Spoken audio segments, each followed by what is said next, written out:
let's be real for a second. If you have any serious amount of crypto, you need to stop what you're doing and just listen. Because the biggest threat to your portfolio, it isn't some super complex flaw in the blockchain's code. It's not a quantum computer trying to crack your wallet. The real weak point is you. And this is the one truth you have to burn into your brain. Let that sink in for a moment.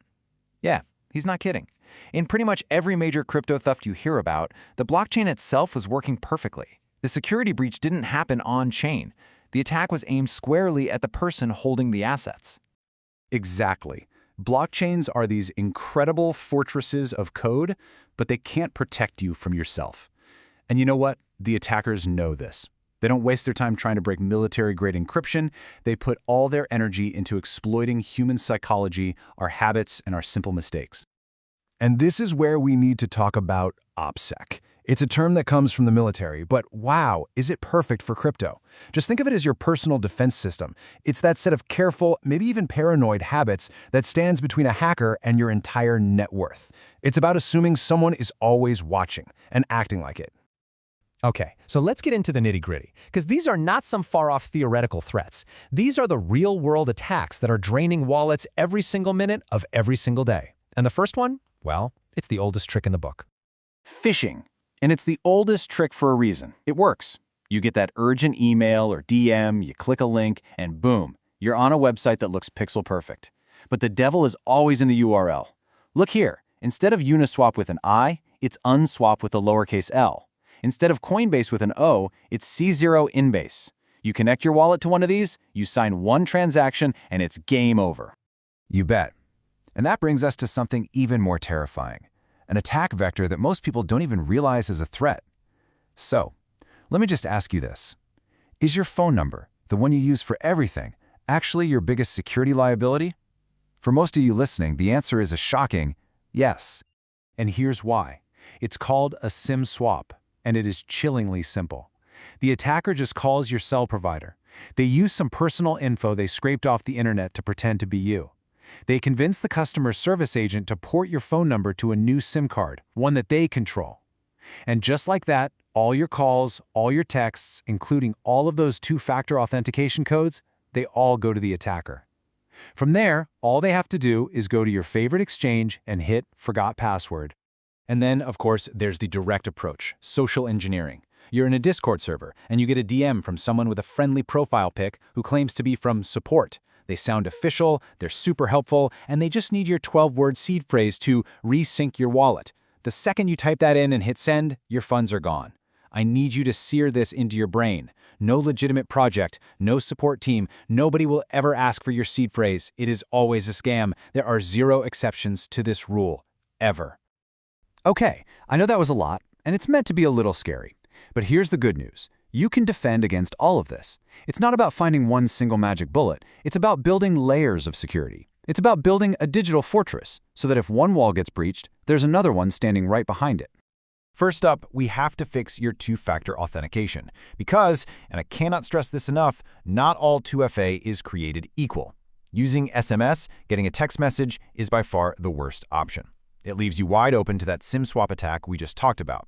So if you're using SMS for 2FA on any important account, stop this right now and go change it. An authenticator app on your phone is a huge step up. But the gold standard, the absolute best practice, is a physical hardware key, like a YubiKey. Why? Because an attacker can't phish something they can't physically hold. And speaking of physical devices, this is the absolute cornerstone of any serious crypto security setup, a hardware wallet. It's a small device, looks kind of like a USB stick, and its only job is to keep your private keys completely offline. If you're serious about this space, this is the single most important piece of security hardware you can own, period. So why is this such a game changer? Well, it's pretty simple. Even if your computer is completely riddled with malware, even if a hacker is literally watching your screen in real time, they can't steal your crypto. Your private keys never, ever leave the device to touch the internet. Every single transaction has to be confirmed by you, physically pushing a button on the device itself. For any amount of crypto you can't afford to lose, this is non-negotiable. Exactly. So the hardware wallet is your frontline defense, your shield when you're interacting with the crypto world. But what about the key to the entire kingdom? The ultimate backup, the master key to your entire financial life? Yeah, I'm talking about your seed phrase. This is probably the most sensitive piece of information you will ever own. So I want you to take a second, and I mean it, pause if you have to. Ask yourself, where is your seed phrase right now? Is it a picture in your phone's photo gallery? A note in your password manager? A text file sitting on your desktop? The answer to that one question could literally be the difference between generational wealth and a balance of zero. So let me be brutally clear about what not to do. These right here are the cardinal sins of crypto security. Any digital copy of your seed phrase, anywhere, is a target. I don't care how secure you think your Google Drive or your password manager is. If it's connected to the internet, it is vulnerable. Your seed phrase must only exist in the physical world. Write it down, stamp it into metal, store it somewhere safe that only you know about. Okay, so you've got the hardware, and you've secured your master key. The job isn't done. The final layer, and honestly maybe the most important one, is turning all this knowledge into a sustainable routine. Security isn't a one-time setup. It's a daily practice. It's about turning that healthy sense of paranoia into a protective habit.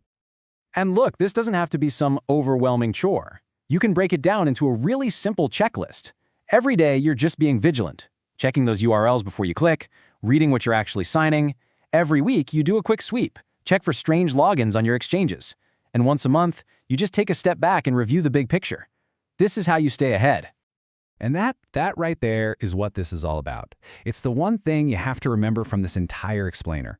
You can have the best hardware, the most secure setup in the world, but if you have a habit of clicking suspicious links, or you go around telling strangers online how much crypto you have, you're still a target. Your technology is only as good as your behavior. So, building your own personal digital fortress, that's step one. It's absolutely non-negotiable. But security doesn't stop there. Next time, we're going to dive into how institutions and protocols protect billions of dollars using something called multi-signature wallets, or multisig.